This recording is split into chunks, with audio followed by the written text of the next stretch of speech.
Hey everyone, and welcome to Season 1, Episode 0 of the Film Bros Championship Podcast. I am Tim, and before I explain what we're all doing here today, I want to introduce my co-host, Patrick. How you doing, buddy? Hey, brother. So, we are here to I guess, have an experiment, huh? Yeah, I guess. We're going to examine a genre 1 year at a time. Yeah. Who was the best in that genre? And we're going to start off with the action genre. One of our favorites. Yeah, the action genre is one of our favorites, and I think no better decade to start in would be the 1980s. Woo! So at some point, my brother here is going to spin a wheel, and it has a space for every year from 1980 to 1989. Again, we kind of chose this decade because it's the rise of kind of the modern action movie. Kind of put action movies on the map, the 1980s, I think. Without a doubt. Yeah. So wherever it lands, we're going to have a whole season of our podcast devoted to that year in action movies for Season 1. And Season 2 might be comedies in the 90s or horror in the 70s. I don't know. Or whatever year. Yeah, and we can always come back to a different year in the 80s. Do action again, yeah. Yeah, or action in the 90s or whatever. We can always come back to the genre or a different decade or the same decade. Yeah. Yeah. All right. So each episode, and at the end of this episode, we'll announce what movie we're going to do first. We'll kind of deep dive into that movie. We're going to score it. We're going to have 4 categories that Patrick's going to talk about more in a minute here. And we're going to score each category out of 5. And at the end of the episode, we're going to do a total score.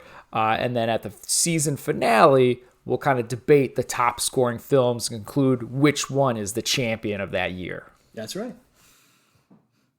So, Patrick, do you want to break down the categories we struggled with for this. us? We tried to figure out what was the best way to break down the essential qualities that every action movie has. So, 1, hero. 2, villain. 3, how is the action? I mean, the actual stunts and whatnot. And 4, we're going to have some mentor sidekick characters. How were they? Were they annoying? Were they great? Did they add to the story? Did they detract? And we'll just get 1 to 5. Yeah. And then at the end of this, we add it all up, and that's a score. So we debated there for a little bit on that 4th one, but I think you came to a good conclusion there on the sidekick and mentor. Yeah. At first I threw out locations, but you're like, that's a little too Bond how this all specific. started. The scoring system is from the old Bond system. Yeah.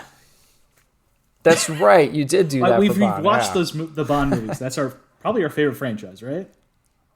Okay. Yeah. Yeah, arguably, yeah. We've watched them. It's the original action hero, James Patrick. Bond, Dr. No invented the action movie, the modern action movie. And he was basically alone in the game until the 80s. So we've watched them so many times, and I thought it would be something fun to do is just to break down the categories for a Bond movie, and I added up and scientifically decided what was the best Bond movie of all time. Funny enough, it's the poster behind you. GoldenEye. Since we're an audio podcast, there you go. Yeah, GoldenEye, my favorite for sure. And it's interesting. We did not always. I didn't agree with your scoring completely, and then it made me revisit things and come up with my own list. But I didn't do the scoring system, so this is going to be my first exposure to doing this scoring system myself. So I'm curious how it will go with that. So nice little experiment. Yeah. There was some hurt feelings when we did the Bond movies. You had to admit Tomorrow Never Dies is not quite as good as you think it is. And I had to let go of my love of License to Kill. I'm like, I'd knock that down a couple points. There were definitely some hurt on both sides on that one. And I think that's a good, because originally too with these categories we put fun on there as like its own individual category, and I think you made another good suggestion on fun's kind of weaved throughout each of these categories, and I think that's a big caveat to bring up that might be subjective to some people, right? Some people might have a little bit more fun for things than others, and I think that's important for everybody, including our audience here, to remember that we might find more things more fun than you might find things more fun, and that might sway our score a little bit differently Yeah, than it's you all guys. subjective. I mean, film criticism isn't any different than like food criticism. It's just, you like what you like. The worst is when people, the worst is when people think it's like life or death almost. And Yeah, that, it's just a movie, bro. Everybody's, yeah, exactly. Like, calm down. It's my opinion. All right, Oh, you I'm want to so spin excited the to get wheel? this thing off my phone. Oh my gosh. Okay. Well, don't get it off your phone. We have a whole other Well, not for a seasons to little do for it. Sure, I can find it again. All right, That's you ready? true. Let's find out what year. Yeah. Yep.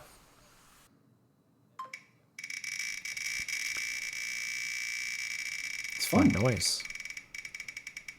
Oh boy. Oh, Oh no. 1982. 82. Okay. Wow. That got scary for a second. I was worried it was going to be 1980. I'm really worried to do 1980 one day. Yeah. All right. Let's look at some Yeah, highlights let's of go with that. 1982. 48 Hours. Nice. Conan the Barbarian. Hey. Now, does Conan count? We talked about this a little bit. We said Yes. Destroyer doesn't, but Barbarian does. Right? I don't know. If we're going to allow superhero movies into this, I think I have to allow Destroyer. Okay. Even though it's ish. Yeah, there's definitely some magic fantasy elements. I mean, there's some magic fantasy elements in Barbarian as well, but I think it's way more action focused. The first one, yeah. Yeah, it definitely pops up when I search for it. Now, oddly enough, this horrible list I have has E.T. popping up here. So Oh no, that does not count. That's a mistake. I'm going off of a Wikipedia. I see what Yeah. I do if I question it. I go to Wikipedia first, and then I'm like, I don't know. What does IMDb list the genre as? So And that's when you're like, okay. I'm at IMDb right now. So oddly enough, it has a movie I've never heard of. Go for it. All right, 1990, The Bronx Warriors. Yeah. You heard of this movie? No. But I have it. It's like number one up here on here. Okay. So I'm excited to watch Does it. that mean, I guess, I was going to say, does that mean we have to watch it? Oh yeah, we gotta watch it. We gotta see what the future of 1990 in the box looks like. Yeah. I have 12 movies listed on IMDb for I got act. a lot more. You got more? I guess we got to decide how many. I guess we don't have to decide now. We just got to decide what our first episode's going to be. But I think it's got to be this 1990. maybe a post-apocalyptic New York City. Oh, you know what? I don't know if it counts. Because that one thing we did discuss, sorry, I forgot to mention this in the beginning, is we were going to stick to American releases. Oh, is this not an American release? It's Italy. Oh, yeah. It was made in Italy anyway. Oh, wow. And it's supposed But to be the Vic Bronx. Morrow is the star, so it was, I don't know. Might have to We investigate. can start with 48 Hours if you want. We can start with 40 Hours, fun. I mean, First Blood's on here, 1982. Can't go with First Blood. Obviously, Star Trek True: The Wrath of Khan, we cannot do. That's science fiction. Right? I would prefer not to. Yeah, I think that we're going to hit that more as science fiction. And then when I don't have to watch Tron, thank God. Yeah, exactly. No Tron. Yeah, the reason we're going to stick to American releases only is because Jackie Chan would just win every year. Yeah, for sure. Jackie Chan is the god, the lord of action. He's He amazing. will defeat everyone every year. I mean, how is he not fun to watch? It's just not fair. Yeah. Yeah. Man. I don't know if I want to watch Death Wish 2. You have to watch Death Wish 2. All right. Have you ever seen Death Wish 1? No, I don't think I have, so I'm probably going to watch that too. I feel like a horrible person I by think it'd be saying fun that. for you just to go in at part 2. Yeah, maybe. Going blind. Beastmaster is total fantasy, right? So no to that one, I think. Right? Or no? You think Beastmaster counts?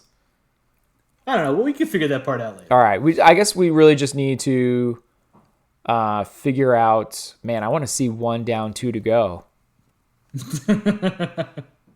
Jim Brown. I'm like, yeah, let's go. Should we just do 48 Hours then? I think we start with 48 Hours. Okay, let's start with Move on 48 from Hours. there. That's a classic. And then we can discuss off air for movie number 2. Yeah, after that. yeah. Well, we'll announce at the end of the 48 Hours episode what the next episode will Yeah. be on. Yeah. So we have our movie for 48 hours. All right, that's cool. 96 minutes. It is an action comedy crime is what it's listed as. Is it really 96 minutes? That's what it says, 96 minutes. God bless him. Well, no, hold on. That can't be right, right? That's what it says, 96 minutes on the IMDb list. An hour and 36 minutes. An hour and 36. Yeah, 90. That's beautiful. Right? Yeah. How action movies should be. Yeah. Under 2 hours. Nice and tight. Mm-hmm. Nick Nolte, Eddie Murphy, and Annette O'Toole. I forgot Annette O'Toole is in that. Oh, and she's looking good in that movie, too. Man, she's a very pretty lady, that's for sure. Mm-hmm. Oh man, is I didn't even notice some of this cast. We have Dexter Morgan's dad is in that movie. I didn't realize he's the bad that. guy. Yeah. Oh, is that right, man? It's Gams. been a while, man. Wow, there are some action movie staples in this movie too, like Brian James. Yeah, people you just see in a ton of movies over and over again. Yeah, man, I'm down. This is cool. Awesome. Yeah, we got it down. All right, so we got our categories. We got 1982 is our year. Walter Hill. Let's go. Yeah, man, that's exciting. Yeah. All right. Anything else you wanna add about the podcast or anything else? I think we kind of did most of everything we wanted to do for episode 0 here. Yeah, it's just the intro pod. Looking forward to it, buddy. Yeah, should be fun. Still really excited to get you to finally watch an American Ninja movie. So I didn't realize that part of your excitement here is to get me to watch some questionable movies as well. So apparently we're not going to only pick the good action movies for this season. No, we're going all in. There is nothing funnier in this world to me than my brother mildly inconvenienced. And Tim having to watch a bad movie for 90 minutes. Oh, it's like the worst thing that's ever happened to him. It makes me grumpy, that's for sure. Yep. Because the whole time I'm like, I could be doing this, I can be doing that, but instead I'm here watching this trash. That's right. You gotta watch American Ninja movies. Gymkata. Oddly enough, I don't know why, I'm looking at this list, man, and I really want to see One Down, Two to Go. That is going to be high on my list to want to see. Did you see? Have you seen this movie yet? With Fred Williamson and Jim Brown. Yeah. Ooh, and Richard Roundtree. A pair of tough cops go after the mob who rigged the martial arts tournament and injured their buddy. What's not to love of that? An action blaxploitation. That is some good stuff. I'm gonna have a lot of fun with that movie, I think. Probably will. Yeah. That's the one. That one's not gonna be trash. I think that one might be genuinely good. I've never heard of it before, but as soon as I see the poster and who's in it and everything, I'm like, there's nothing I dislike about that. I don't know how this movie escaped me, but it looks awesome. Tim, there are multiple Chuck Norris movies in this year. Oh man, you're gonna have to watch a lot of Chuck Norris. That's gonna be rough because I'm into sidekicks, and that's about it for my Chuck Norris. I'm not a big Chuck Norris fan. It's okay. It's okay. We'll get there. Didn't Bruce Lee beat him up in a movie? That might have been the other early Chuck Norris I saw. He did. Yeah, and so I'm not the biggest Norris guy. So that's gonna be. Ugh. Any other 1982 standouts that you'd be excited about seeing for the first time or anything, or revisiting? I'm excited about some of these. What is this? The Challenge? Oh, John Frankenheimer. I think I remember seeing that on my list too. Yeah, The Challenge. I think Scott Glenn is playing a ninja? I see a giant sword on the poster. The poster already looks awesome.